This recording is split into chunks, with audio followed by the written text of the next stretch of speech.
To the Griffin Grossmont College Radio, El Cajon, California. It's big, it's beautiful, and you're gonna love it. Welcome to Breakfast of Imbeciles, the thinking man's analysis of giant hamster balls, lunch lady larceny, ham, and all the other hard-hitting stories cable news doesn't want you to hear. No, it's not. It's different. It's unusual. Ladies and gentlemen, Breakfast of Imbeciles. Good morning, everybody. I am DJ Lunchbox, frankly, here on Griffin Radio, joined with my inimitable DJ Thunderstruck. Good morning, DJ Thunderstruck. Good how you doing morning. on this? I'm doing amazing, actually. You're doing well, huh? I feel so energetic. I got up super early. I went out and voted. Voted! I did it. I did. I actually got my lazy butt out of bed and I exercised my right. Well, that's really all we can ask. Yeah, that's true. I figure one day out of the year. Not even a full day. Just there you go. Just depending on where you go, a couple of minutes to maybe a couple hours, but yeah, it doesn't take that long. Shouldn't take that long. I enjoyed it. I get a mail-in ballot, so yeah, I do too. I do the mail-in. It usually comes in maybe like at least a week or two before election day, so you kind of get the time to sit down, really go over the propositions and the people running. So why did you go in instead of mailing in today? You know what? I wanted to be a part of the environment. I wanted to feel the energy. It's so funny you say that because I keep thinking that. And then the mail ballot shows up, and it just takes me a stamp. I only have to walk to the door to mail the thing. I know. My own inertia overtakes me. Yeah, I've done that the past couple of times. I just end up mailing it in, and then you see all these people flaunting their "I voted" stickers, and I was just like, I want that. Oh, God. So like I said, I figured I'd get up early. I want one too. Yeah, exactly. I went to my nearest public library, and I dropped it off, and then I got my little sticker. Nice. And now here I am. That's awesome. Yeah, I love it. Well, congratulations, and thank you on behalf of the other 340 million people for participating. Yes, exactly. And hey, guys, go out and vote. Go out and vote. We'll cover that more here in a little bit, too. But as we kind of skipped over, but welcome to Breakfast of Imbeciles here on Griffin Radio every Tuesday and Thursday from 9 to 10 a.m. It is usually me. I hope so. And Thunderstruck here, and occasionally we have a couple other guests who join us. Show up for. The ones who show up, the ones who are really kind of showing me that they can be trusted. Yeah, I'm not sure. B. Millie texted me he won't be joining us today, unfortunately, so we're going to pour one out for him. There you go. Not here in this room, but somewhere. Of course not. Don't forget, you can check us out on our Facebook account at Griffin Radio 119. Our Instagram page is Griffin Radio SD, and of course, you can also listen to us, and likely are currently listening to us on the TuneIn app under the Griffin Radio channel. And as always, don't forget you can email me at lunchboxthedj@gmail.com because, frankly, I love to get messages. There you go. I haven't gotten any, but I love getting them. No threatening messages or any I'll take a threatening one at this point. I'm just bored. I'll take anything. I just need something to do. No soliciting photos, none of that. Well, it may come to that. Yeah, there you go. I might get desperate for attention enough. The Communication and Music Departments of Grossmont College present Native American Story and Song 2018 featuring the San Diego Native American Flute Circle. Come hear this Native American music concert at Griffin Gate tomorrow, November 7th at 6:30 p.m. For more information about this event, call 619-644-7000. That is 619-644-7000. And this event is funded by the World Arts and Cultures Committee of Grossmont College. I think this sounds absolutely fantastic. Yeah, I love it. I need all the culture. It's something. It's kind of sad in a way, and I don't want to drag the tone of this down, but I think a lot of Native American culture is something that people just don't get any exposure to.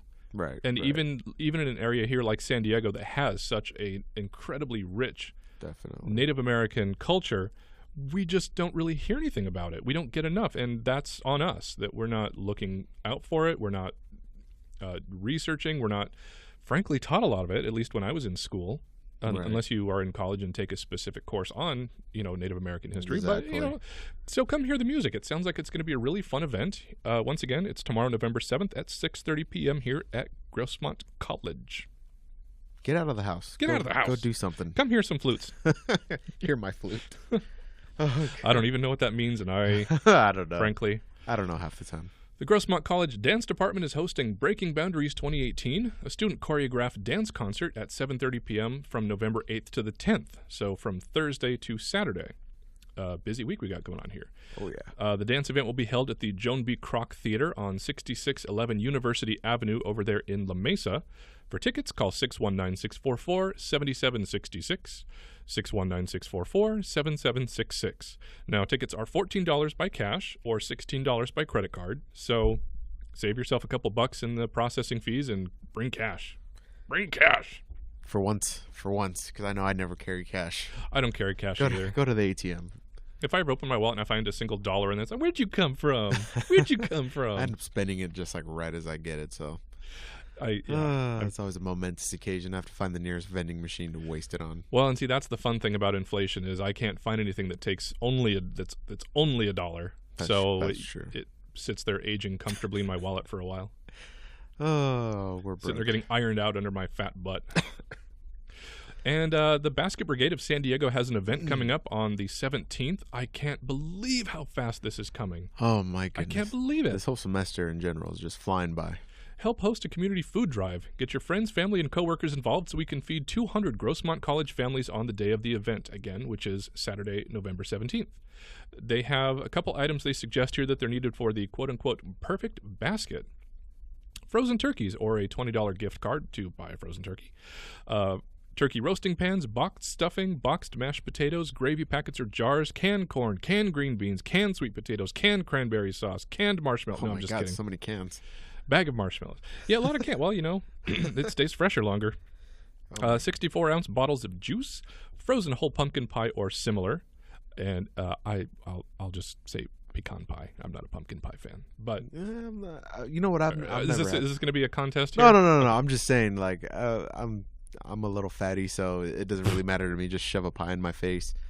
But one just thing, fold it in half like a taco. There you go. Okay. One thing I have never tried before though is potato pie. It was sweet potato pie, right? Yeah. Never had it. Never had it before. I'm not sure how I would eat it. Do I put whipped cream on it? Do I put gravy on it? I don't know. I'm not sure. Yeah. No, it is a dessert. It's similar to pumpkin pie, but I understand it's supposed to be a richer, a little bit heavier of a substance, so it's not quite as watery as pumpkin pie is. Okay.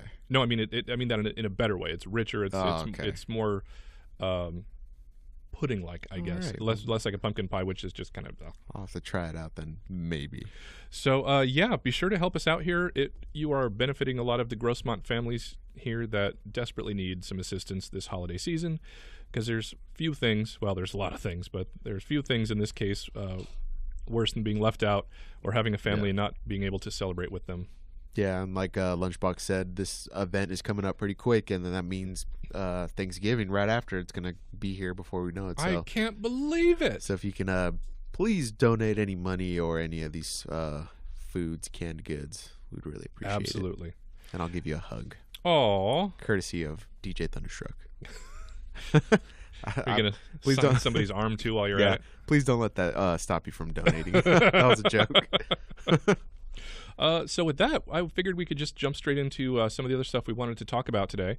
As we've mentioned once or twice, and you may have heard little rumblings about, today is a little bit of an election. Oh, yeah. If you can believe that. Go to vote.org. If you were registered already, I mean, if you're not registered, it's probably too late. Although I know some places you can register on site. It just simply depends on your particular jurisdiction. But if you go to vote.org, you can find your polling place. Click the link that's third down from the top that says, find your polling place. All right. I'm really trying to lay it out simply here. You're dumbing it down perfectly. Put in your address, and it will tell you exactly where to go to vote. And there's a lot of different phone numbers you can contact if you have any questions about whether you can register there, if you just simply haven't gotten around to it. There is, frankly, no excuse for not voting. I know there's a lot of people, and in some cases I can justify it, where there's just not somebody that they are feeling particularly drawn to. Let me tell you that despite recent trends over the last, I'll say, few decades, I'm not going to nail it down over the last 2 years, politics is not a popularity contest. It is not. So it's not American Idol, for God's sake. You're not picking the one that you like the most, that you identify the most. You are picking the one that you feel identifies the most strongly with your policies and values. I don't care if you're looking at, subject A and it's like, well, I just simply don't like the way they live their lives. Well, screw that. That doesn't matter. Not at all. It's like, what is their record and what do they stand for? Yeah, who cares? Who cares if they have a bad hairpiece? So if you just simply, I just don't feel like it. I'm just not in the mood. I don't like any of the people voting. What's the point? Well, you know what? Screw you. You're the reason we are where we are now. Yeah, and there's also. I want you to feel guilty about that. So hoist yourself off the couch. Yeah, you're over there voting on The Voice and American Idol. You're voting for Twitter polls. You might as well go out and do a vote that matters. Yes, exactly. A vote that's going to affect you. That doesn't actually cost you any money beyond possibly a stamp or some gas. And that's another thing, too, with midterm elections. I feel like they're, in a sense, even more important than a presidential election. Well, the presidential elections are like the big money. They're the big title. Nobody wants to be voting for the little things. Yeah. You don't really care about wow, the analogy just completely flew out of my head.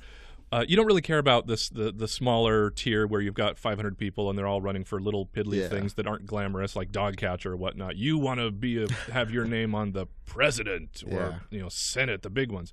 But it's all equally important. Yeah, that's the stuff that's going to affect you and where you live immediately almost. So it's very important. And if anything, just go out and vote for those props, those measures.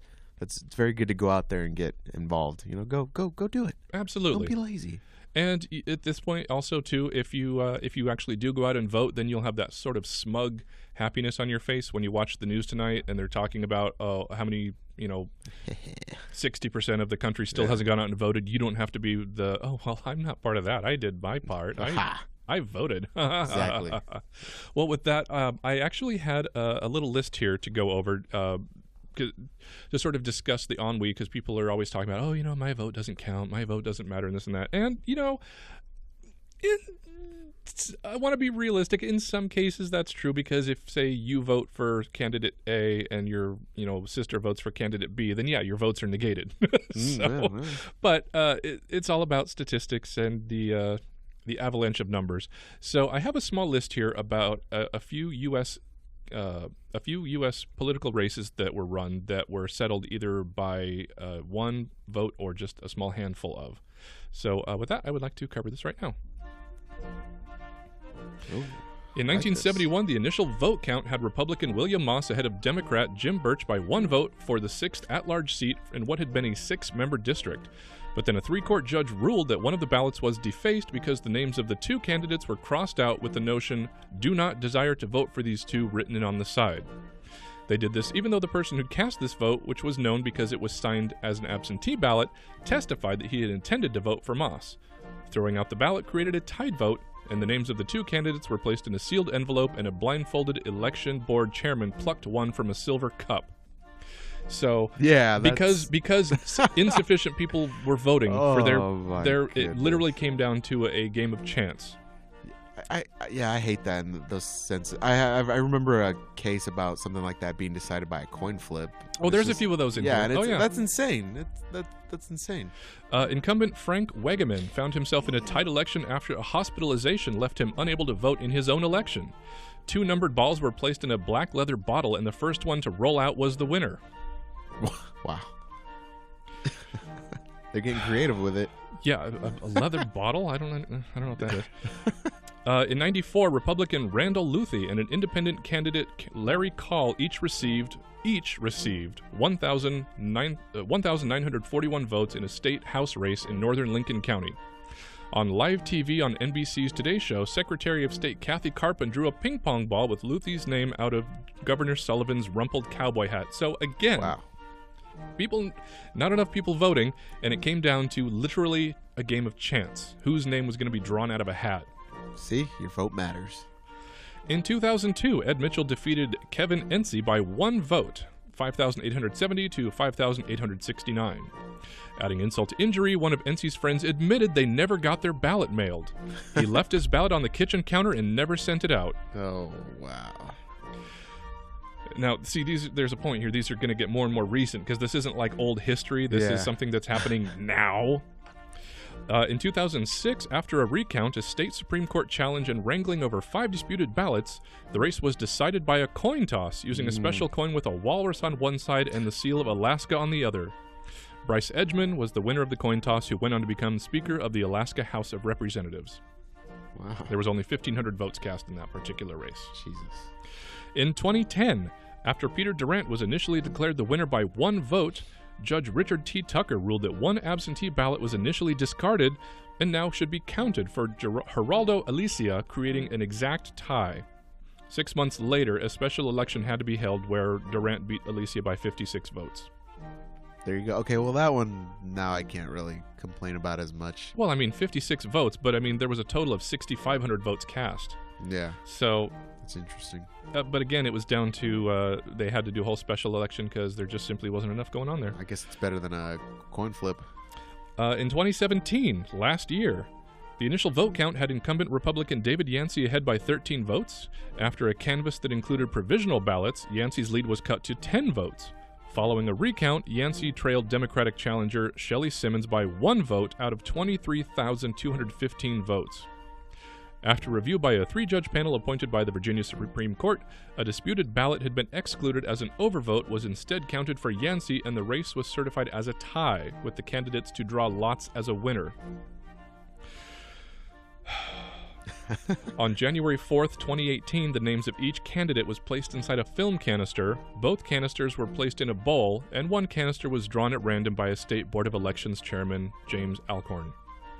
Yancey won the seat, giving Republicans control of the House 51-49. So that simple, stupid little vote changed the balance of the U.S. Senate. Yeah, that's just not like a small election we're talking about. We're talking about the U.S., the United States Senate. Wow. And the balance of that was decided by literally chance. Oh, God. And, of course, this earlier year, a few months ago, Chris Kobach defeated the incumbent governor Jeff Collier in Kansas by a narrow margin of 350 votes. Now, that's out of 317,000 votes that were cast. Wow. And Chris Kobach, as you may or may not remember, was the man who was chosen by President Trump to head up that weird election fraud committee that turned out to find no fraud whatsoever and was later disbanded in shame. So, I just thought that we would go over a little bit of that to put some of this voting nonsense into perspective, because your vote can certainly matter. Maybe not yours specifically, but it's a mass thing. It's a group project. Everybody hates group projects, but honestly, if everybody participates, we all get a better grade. Yeah, pretty much, because if you think about just how many people think that my vote doesn't count, and if you add all those up, that's pretty much a substantial number right there. That's a good amount of people. Exactly. So if they actually do go out and vote, then they can see that their vote will matter. Yeah. It's just a matter of going out there. Exercise your right. Might as well. Come on. So with that out of my system for now, it's going to be a very interesting day. I think I'm going to have to eat early because my stomach's not for dinner because my stomach's just not going to be happy. Oh, I'm going to whip out a 6-pack. Let's go. Oh, the other thing Thunderstruck and I wanted to mention too is don't pay any attention to the polls and projections today. Yes, exactly. Because I remember a few years ago, Nate Silver turned out to be some sort of oracle that figured out how many votes President Obama was going to win his re-election by. And then last year or 2 years ago, all the polls were completely wrong. So don't pay attention to polls. Don't grow complacent. Don't sit there thinking, oh, that's fine. Look at the numbers. They're saying everything's fine. Just do your part.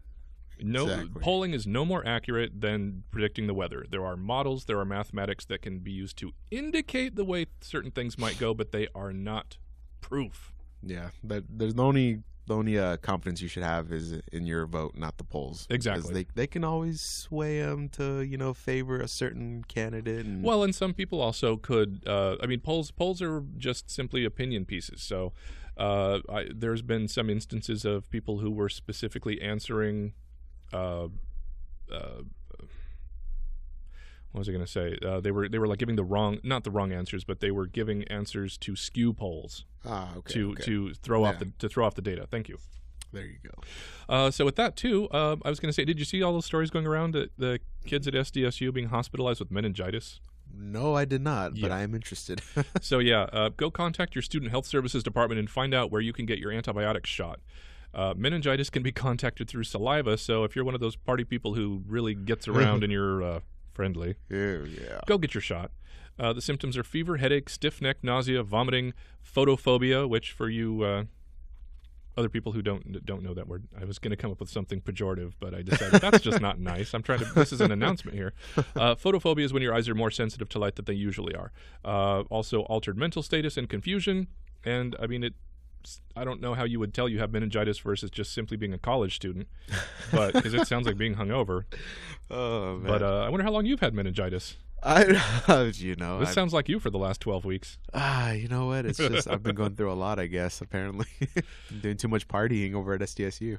So yeah, any school you're going to, or even if you're not a college student, it doesn't ever hurt to go get a checkup. But it's honestly something that's more common to college students because of all the close proximity and saliva swapping they got going on there. And if you're not in college and you're hanging out around on a college campus, what are you doing? What are you doing? What are you doing with your life? I'm questioning you right now. So some number keeps calling our house from North Dakota. It's like 1706 or 607, something like that, and a couple of numbers. Right. And they never leave a message. And we have a landline. Don't judge, but we still have a landline. And the number calls. I work from home, so I'm there to hear all the calls that come in all day long. So they keep calling, no message. They keep calling, no message. Keeps calling. So they rang once yesterday. I let it go.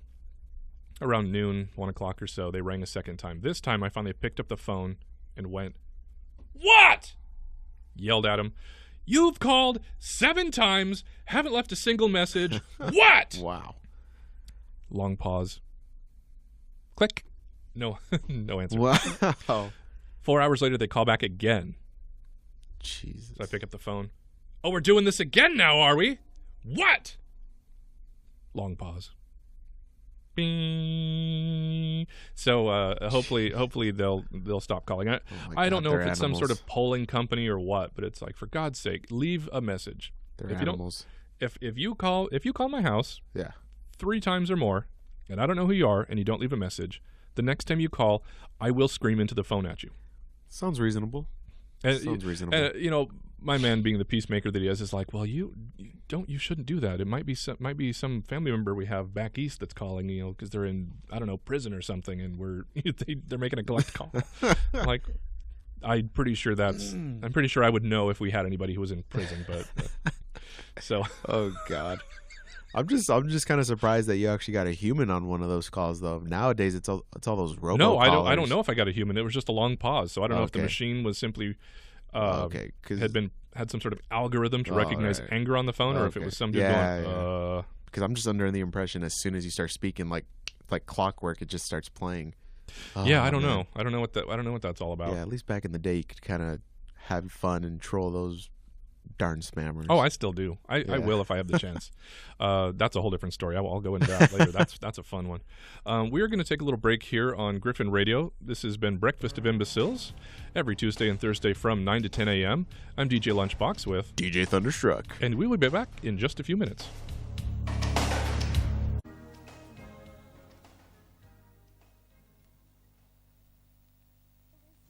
Griffin Grossmont College Radio, El Cajon, California.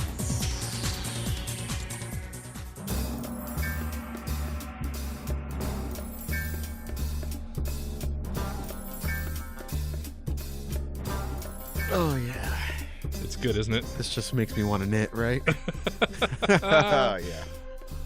I do want to knit now. I don't know how, but yeah, I want to learn. I mean, it's only 9:30 in the morning, but I want to knit and I want a big fat martini.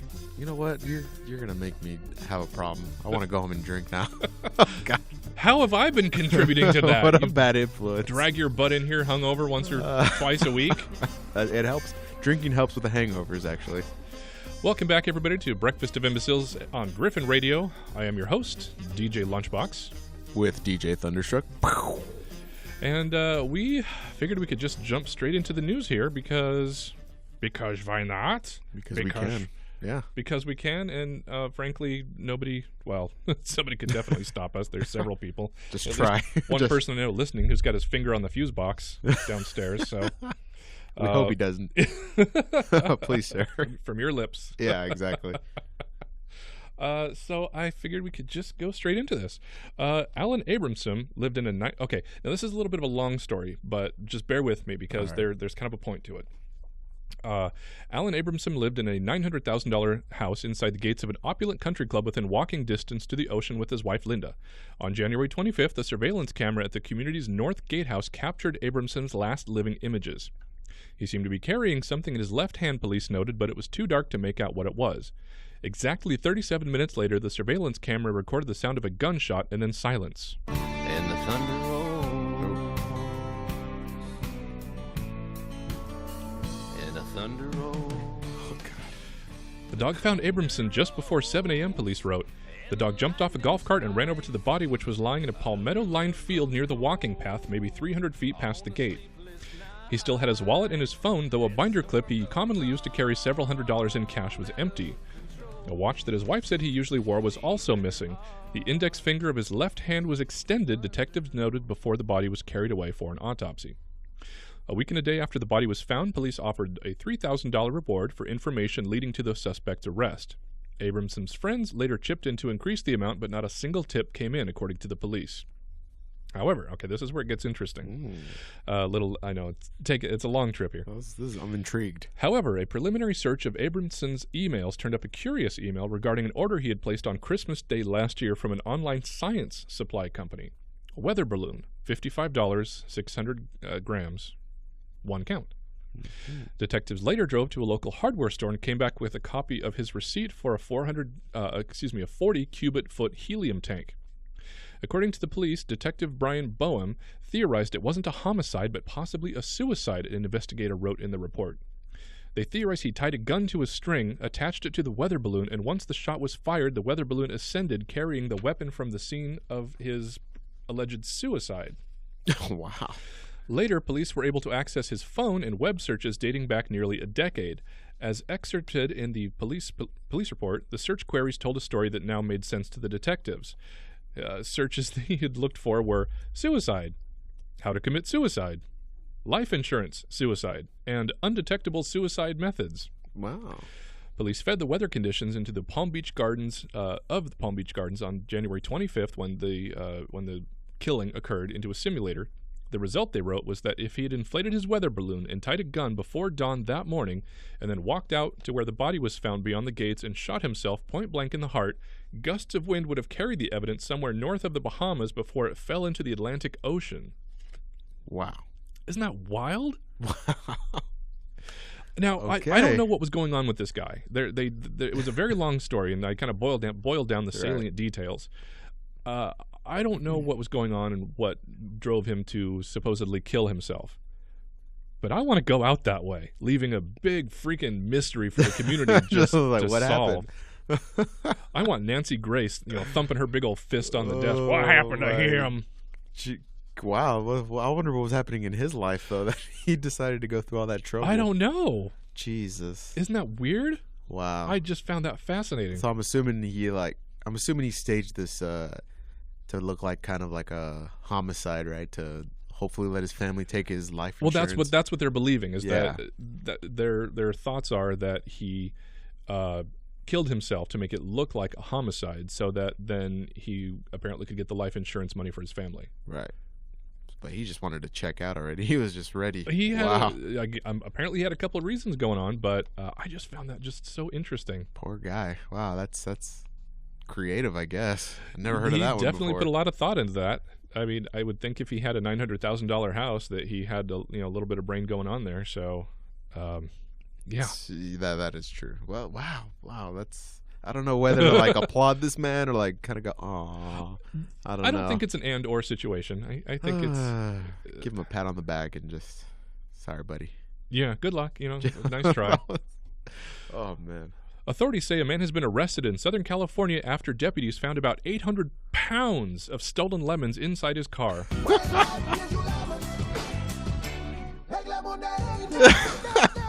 Oh, God. Oh, shoot. Riverside County Sheriff's officials say man. 69-year-old Dionico Farios was arrested Friday and booked on a charge of theft of agricultural products. Deputies were investigating recent farm thefts when they stopped his car. Inside the car, deputies said they found several large bags of freshly picked lemons they say were stolen from a nearby farm. 800 lemons fits in several bags? Wow. Must have been some those tiny are lemons. Yeah, those are I don't know. A telephone number for Fierros could not be located in public records, and it wasn't immediately clear if he had an attorney who could comment on the allegation. What on earth would you do with 800 pounds of lemons? I mean, make 8 tons of citrus grilled salmon? I mean, I don't know. Maybe he loves lemonade. I don't know. He loves his freshly squeezed lemonade for a dinner. I don't know. Wow.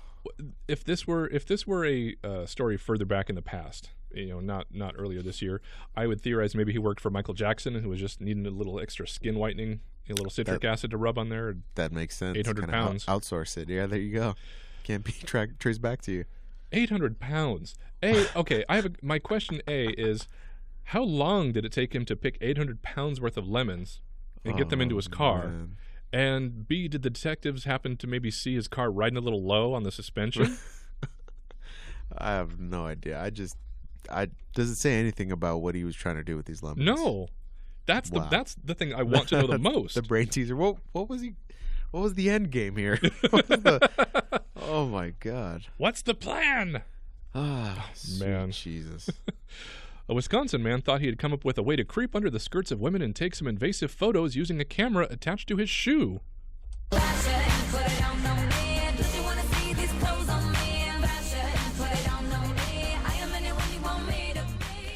The unidentified man found a camera he could attach to his shoe and purchased it with the intention of taking videos under women's skirts, according to a Tuesday report from the Madison Police Chief Michael Koval. But before capturing any footage, the man decided to test out the camera at home. Just then, the battery's device blew up. The device's battery blew up, injuring his foot and derailing his scheme, police wrote. He sought out medical treatment for minor burns, but as it turns out, the explosion hurt not only his foot, but his conscience. The man, okay, this is, I don't understand the weird, what is the word for when you're, not synesthesia, that's the, I completely forgot the word. When you have two completely separate thoughts that are supposed to exclude each other, but the man opened up about what happened to a clergyman who suggested the man turn himself into the authorities and accompanied him to the police station. The man was counseled on his actions by police, but ultimately released because he had not actually taken any illegal videos. So this dude was pervy enough to go around taking upskirt shots of women with a camera on his phone, but apparently still had somewhat of a moral compass to go confess it to a priest. Now that is just perfect karma right there. Yeah, that is perfect karma. That is instant flaming karma. Couldn't have worked out any better. It couldn't have happened to a better guy. Couldn't have happened to a more deserving person. Jesus. 5 days after his 22nd birthday, Jordan Easton was celebrating with friends at a house in northeast England when he began talking about the vest he was wearing. He said it was stab-proof, he allegedly announced, but the vest, it turned out, was not. And said, hold my beer. This won't take long. Oh, man. While in the kitchen, he took hold of a knife to demonstrate that his vest was stab-proof and sadly realized it wasn't the case, Assistant Coroner Karen Welsh said at a recent inquest. Easton died from self-inflicted knife wounds, and although his death was originally reported in the local media, the details of how the young man met his end were only revealed at the inquest held at the coroner's court. Despite the best efforts of medical professionals, they were unable to save him, Welsh told the court. The Sun reported a police examination was launched after the stabbing. Witness statements and post-mortem exams back up that he had that he had stabbed himself after thinking his vest could withstand the thrust. Ooh. Wow. I'm trying my best to kind of feel sorry for this guy, dude is 22, so I'm going to go off on the assumption that he has at least some contact with the internet. Yeah. I don't know. He could be living in some kind of rural sheep community, northern England somewhere where they don't have a network access. But how many stories have you and I each read separately of people who did exactly these kinds of stupid things? Here, this phone book can stop a knife. Here, this vest can stop a knife. Here, here my wife could stop a knife, and she doesn't. It's just so stupid. So he was at a party and he was at a party and just bragging to people that his vest could stop a knife. What an odd thing to wear. So what an odd thing to wear to a party. Like, hey, check out this sweet vest I got. I mean, now that you put that complexion on it, that sounds kind of like the kind of party that I would like to go to. Hey, check out this neat party trick, man. Stab me. Oh, God. And the fact that he did it to himself is all the more embarrassing. When that's the thing, is how I would feel that if I had a knife in my hand and I was doing the whole vest trick like he was doing, that there would still be some kind of primal survival instinct that wouldn't let me pull that full force straight at my own chest with a knife. But he died. I don't know if he actually just did the full, went all full Juliet. Oh, God. And stabbed himself, or if he just happened to get his heart or something right in the right place. But yeah, I want to know where he bought the vest. I want to check out the Yelp and Amazon reviews for that one. I don't know where he bought the vest, but I'm betting the word discount was involved somehow. Yeah. Maybe he was missing something important in that vest. Maybe he bought the vest, but he didn't have the little Kevlar inserts. Yeah, exactly. Which still wouldn't work, but like, no wonder it was so cheap. Oh my God! You know what we haven't done this whole time? What was that? The views, comments, and opinions expressed on the show are those of the individuals and not necessarily shared by Griffin Radio, the Media Communications Department, Grossmont College, or the Grossmont Cuyamaca Community College District. This podcast is copywritten by Griffin Radio and Grossmont College 2018. It only took us 40 minutes to get to that. I had totally meant to do that before we got into the voting thing, and then I just went off on a tear. Well, it's either at the end or beginning. I'm sure it'll be fine. Well, should I have waited till the end? Is it a little bit jarring to do it now? No, I like it. Okay, just a quick friendly reminder. Well, not to take anything. The show is unrehearsed. Yeah, except for the stories here. This is live theater, man. This is life. This is happening. Yes, theater of the mind. Not much mind, but no. Not on this story. Not much thinking going on over here. For the second time in barely more than a year, an Indonesian villager has been swallowed whole by a python. I'm not afraid of ghosts. I'm not afraid of sharks. I'm not afraid of cancer. I'm just afraid of snakes. They really creep me out. Where are their arms and legs? It's Jesus not okay. Watiba, 54, left her home on Muna Island to visit her cornfield on Thursday night, according to the Jakarta Post. The field was about half a mile from her house, surrounded by cliffs, caves, and a certain number of reticulated pythons, the longest snakes in the world. These snakes normally feed on smaller mammals, and attacks on humans are supposed to be as rare as winning the lottery and being struck by lightning at the same time, according to the Washington Post. Yeah. Tiba had been concerned about wild boars, not so much snakes, as she walked through her cornfield that night, the Jakarta Post reported. The pigs had been raiding the crops recently, thus the inspection. When she had not returned by sunrise, her sister went to look for her. She found only Tiba's footprints, her flashlight, her machete, and slippers. So she had a machete with her. Wow. She was prepared. She was prepared, but not prepared. They found the snake a few dozen yards from her belongings. It was 23 feet long and so bloated it could barely move. A long bulge midway down its body had a foreboding look to it. Oh, man. The villagers killed the snake and laid it out on the ground. As they crowded around it, clamoring and crying, some making videos, a man knelt and carefully cut across the bulge with a machete, and as he parted the snake flesh, it was much as it had been on the island a year earlier. Tiba lay intact inside the snake, clothed just as she had been when she went to check on the corn. Now in Indonesia, however, 2 people have lost to these odds, which are supposed to be the same as being struck by lightning and winning the lottery at the same time. I would prefer to be struck by lightning or win the lottery, either or, than have this happen. Oh, that is horrible. But apparently the Indonesians are out to play the odds, so you know what, Indonesia, go buy lottery tickets. That must be such a horrible fate, and that must be such a horrific sight to see somebody just like swallowed whole like that. God. Well, so the snake, a lot of people were saying, "Oh my God, it must be horrible to be swallowed alive." But the snake kills you first, and then it swallows you. So she was asphyxiated first. Yeah, right. So it crushed her and then ate her. But that couldn't have been a pretty sight once you cut that bad boy up. And no, oh man, no. I'm getting chills. But I just find that so curious that she had a machete but wasn't able to use it to defend herself. Yeah, that does seem a little curious. That's just odd. Did it sneak up on her? Did she freak out and lose control of it? Well, okay, and that's the thing too. So if she was in a cornfield, and I could be completely wrong here because I like to make those stipulations when I start theorizing. If she's in a cornfield, there's not, as far as I'm aware, a lot of trees surrounding cornfields. No, they found her in the corn. Yeah. So there's not really a place for the snake to have dropped onto her, and I can't imagine the corn stalks are strong enough to support one of these big freaking snakes.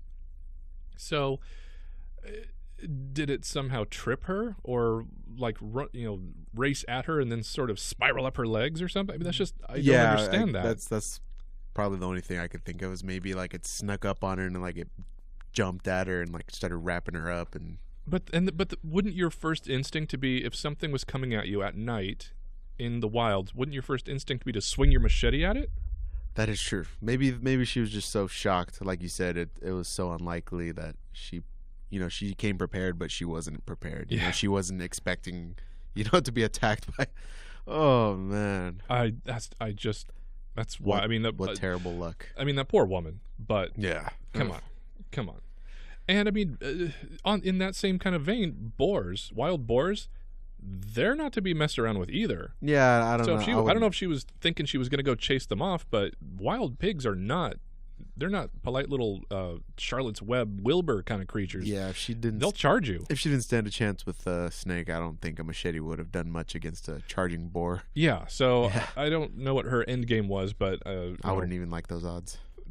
Snake to woman, it's 0-0 on this one. Oh man, I'm gonna go eat a corn on the cob in her honor.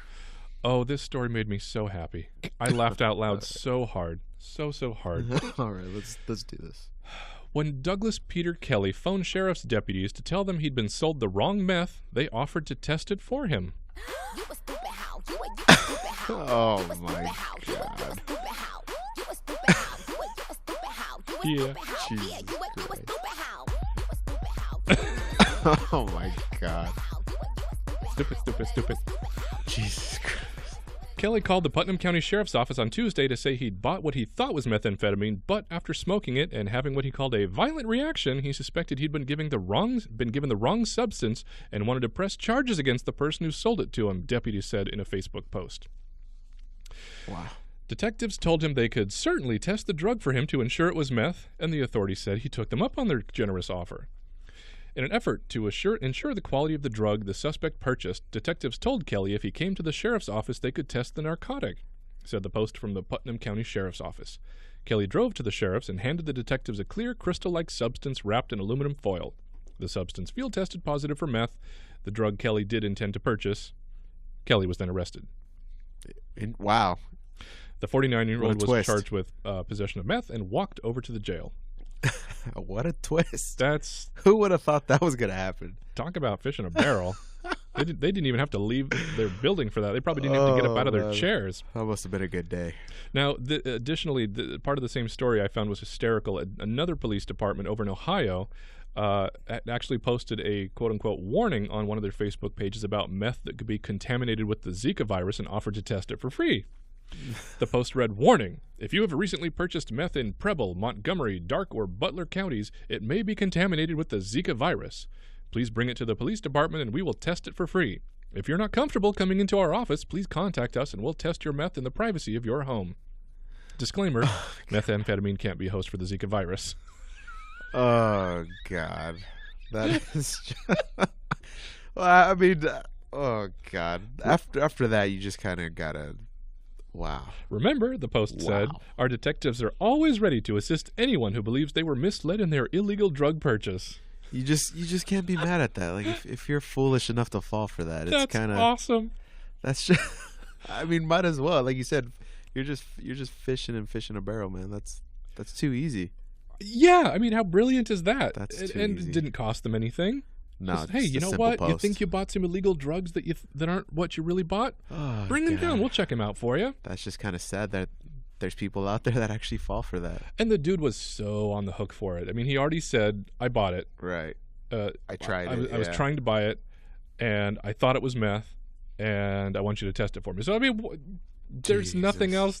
They were like, well, case closed. I mean, did this guy at least like rat out his supplier, or I don't know. I'd hope so. It's just kind of you got me into this. I mean, he doesn't position. sound smart enough to not do that. Yeah. So yeah, I don't think he's really going to be holding out for much of a deal on that one.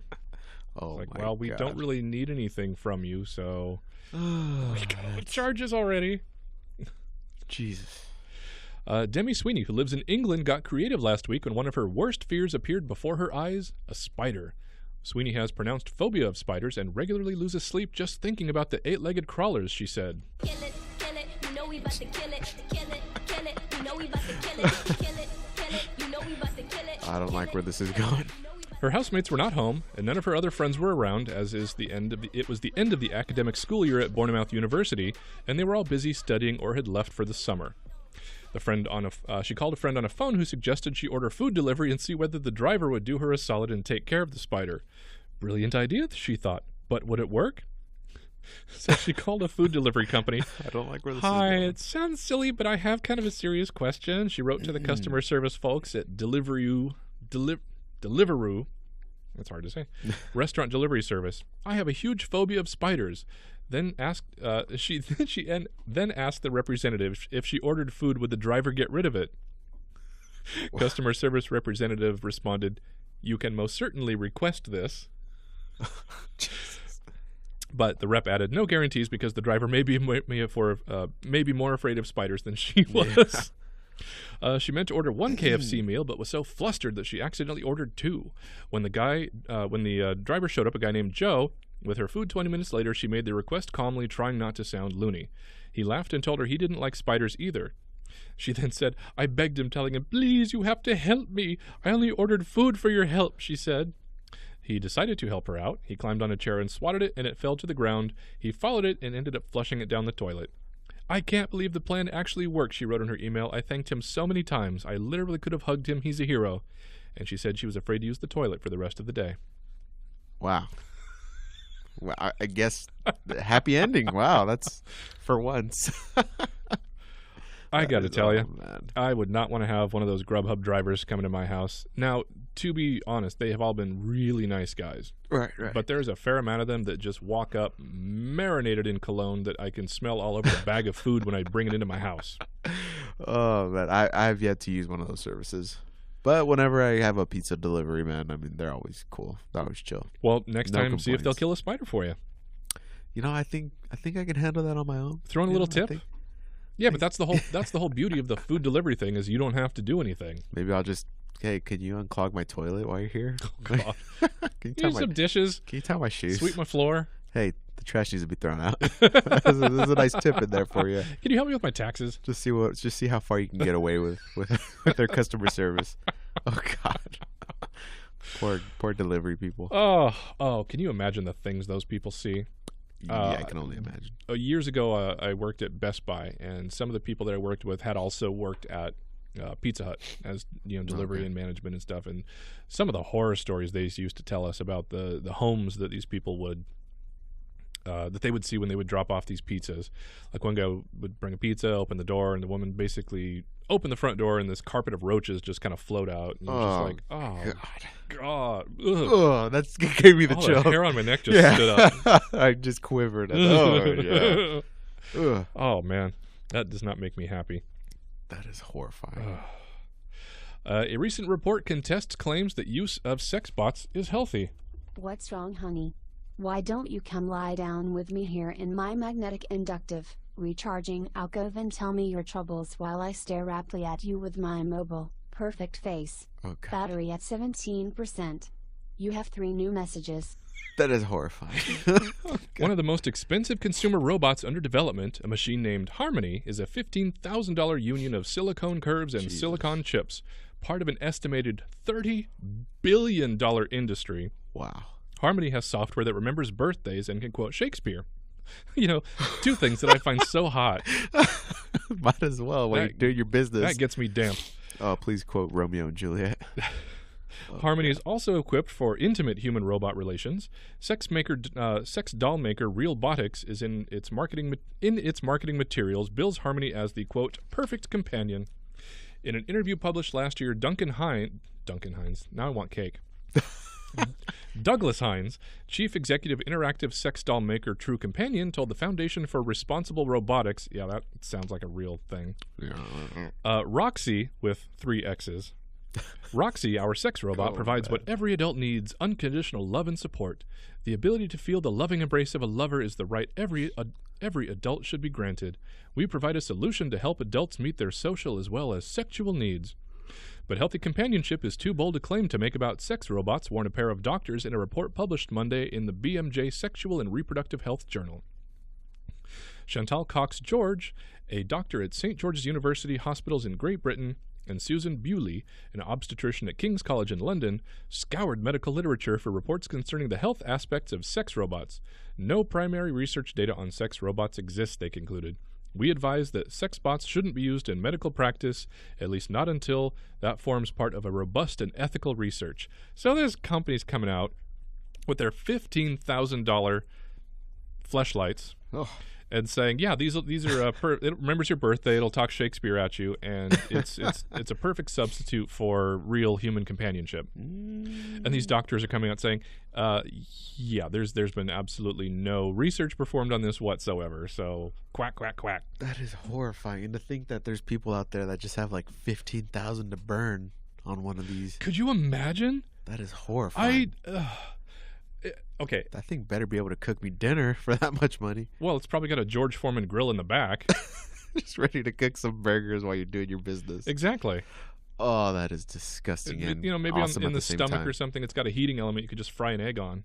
You know what? I'm starting to warm up to the idea now. I'm starting to warm up to this.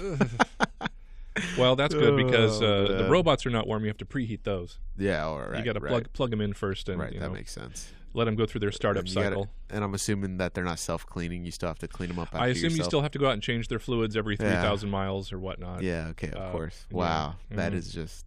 Oh, I just picture this guy sitting in his apartment with this, house. I'm assuming if you got $15,000 to drop on a sex doll, you've got some bank. Yeah. And honestly, if you have that much money, how hard is it to find somebody to spend some time with? Yeah, if you're making that much money, I'm sure there's women that really need to be looked out for and have their bills paid. I just see this guy sitting in his living room on his couch, all the lights off with the TV flickering, just kind of illuminating the room. He's got the doll sitting on the floor between his knees, and he's just stroking its hair.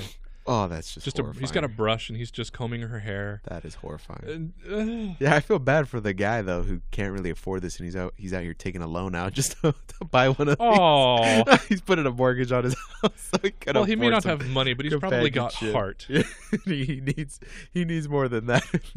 As the musical Rent shows us, you may not have money, but you have friends. I'm not temporarily. I'm not sure if you're buying one of these, you have friends, or at least if you do, they're horrible friends for not talking you out of this weird idea. That's very true. What kind of friends do you have? Oh, you're going to spend $15,000 on a sex robot? Sure, why not? You don't have friends that are going to talk to you about that and be like, you know what? No. Remember that time I had to loan you $20 for lunch? I think you should pay me back on that before. Oh, God. Why don't you just buy a big TV? There you go. Surround something sound. Everybody can enjoy. Yeah. Oh, God.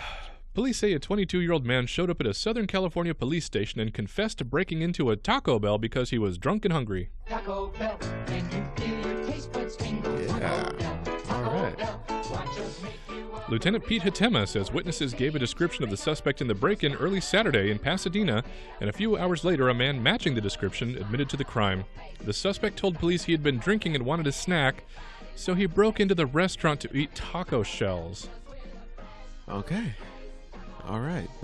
Not what I think he was expecting. That sounds to be in painful. That's just eating just plain Taco Bell shells. Ugh. That sounds awful.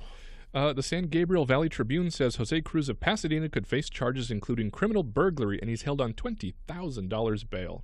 All that just to eat a couple of taco shells. $20,000 bail just to eat 25 cents worth of Taco Bell shells. Yeah, he must have been drunk if he wasn't really thinking that through. He must have been blotto. Did he think like they just had like readily available chalupas and crunch wraps just sitting there in the freezer? That's just ready to be warmed up.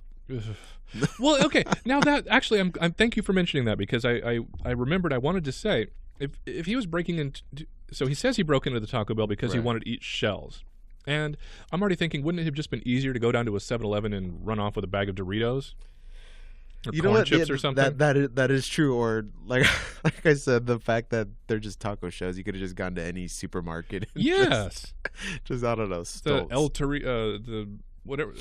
Chinchorito, whatever that brand of the shells is you buy off the store. Oh God. But I wonder if he might have thought he was breaking into the Taco Bell, and after hours they would just simply have tacos lined up on the counter ready for the next day, and he was going to find them ready to go. Oh, man. Not a very smart man. No. Not a very smart man. No. You reap what you sow, I suppose. Oh, it's going to be painful. God. I mean, I guess he kind of did himself a favor, though, or at least they did him a favor. I mean, he saved himself some bad cases of diarrhea. Oh, God. Well, I don't know. Maybe they make their taco shells with Olestra, and they're just waiting for it to. You know what? Maybe tear its way out your backside. maybe that's what it is. It's the taco shells. Oh, God. Oh, God. It's the taco shells. Yeah. I just pictured when the taco shells have finished making their way through his system, all the chips and shards in the porcelain when he's done passing all those shells. God. That is horrible. Crack that poor bowl. Oh, God. That's horrible. He needs a lot of Comet, a lot of Drano. Oh, my God. Oh, man. So I think we got time for one quick one here, just in sort of related, kind of a related story. Let's try. After human feces were found 3 times in one residential cul-de-sac, a 43-year-old woman has been arrested. Holly Malone was charged with misdemeanor breach of peace, Connecticut State Police say.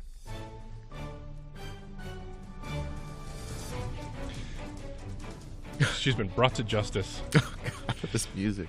This woman lives a few miles from a cul-de-sac in Simsbury. Troopers say a motion-activated camera set up after the second incident in November recorded Malone's car. This is from last year. Okay. Authorities say that she told them her lactose intolerance causes intestinal upset, and she stopped in the cul-de-sac because she couldn't make it into a bathroom in time. Police say she has apologized. 3 times? Wow. Okay, 1 time, maybe. I still don't believe you, but I'm willing to think maybe. Right. But 3 times, now it's just recreational. Now you're just trying to get in somebody's begonias. You're doing it for poops and giggles. Oh, God. Malone's output, however, was nowhere near that of the Colorado Springs mad pooper that we covered last semester. A jogging woman who defecated at least once a week for 2 months in one family's yard. After the uproar, the pooping stopped, but no arrest was ever made. She's a serial pooper. I was going to say, we're going to see her back again in a couple of years after the heat's died down. That's a serial pooper. She needs to be put to justice. I just found that so curious. A woman God. What did she... What was she eat? I think she was eating some Taco Bell, too. I think that might have been it. Well, okay, now that's certainly possible. But, I mean, 3 times, then you need to start carrying your Prilosec with you. She must love Taco Bell. You never know. Or recognize the pattern. So if after the first time you're walking down the sidewalk and you're all of a sudden go, you realize, okay, I have a problem. The second time, maybe there's a pattern emerging. The third time, okay, now you're just having fun. I think it's time to invest in some adult diapers. I think that's where she needs to go with this one. Some Depends. Or just take her Lactaid with her, for God's sake, Or that. Lay off the prune juice. Stop drinking so much coffee. It's not helping. Maybe realize that the Epsom salt is only for soaking, not for consuming. Exactly. That'll blow out the back end of you like a... Never mind. Switch to almond milk. Well, on that high and educationally minded note here, we are going to take off. This has been Breakfast of Imbeciles, again every Tuesday and Thursday from 9 to 10 a.m. on Griffin Radio. I'm your host, DJ Lunchbox, joined with... DJ Thunderstruck. Don't forget to check us out on Facebook at Griffin Radio 119. Our Instagram profile is Griffin Radio SD. And, of course, you can always hear us on Griffin Radio for the TuneIn app on your Android and iPhone. Thank you so much, guys. We'll see you again on Thursday. And go vote. Go vote.